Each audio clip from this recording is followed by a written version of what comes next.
In this video, I'm going to be talking about the headlight switch as well as the other lighting functions of this vehicle, which is a 2020 BMW X3. So, to start off, we're going to talk about the light switch. So currently it is in the off position, and this means that all your lights are off except for the daytime running lights if you have those enabled. If I turn it one click, now they're in parking lights. So that means everything from your parking lights to your tail lights, side marker lights, those will now be on.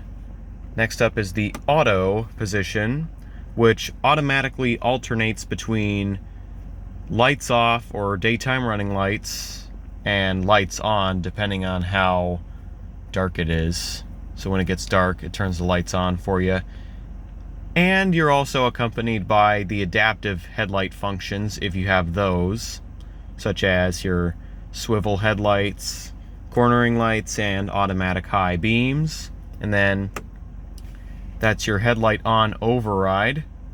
You will not get any adaptive functions in this mode, but personally I think it's safest to ride with the headlights on at all times. Of course, if it just somehow becomes night, you can turn it back to auto and get the adaptive functions. But here's the fog light button. So some cars have rear fog lights, and that button would be right under it.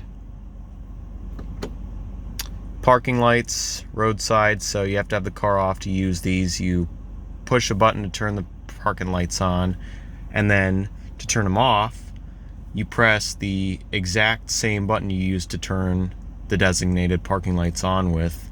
So if you turn the left ones on, push the left one again, and the lights are completely off. Hope this helps you enjoy your ride.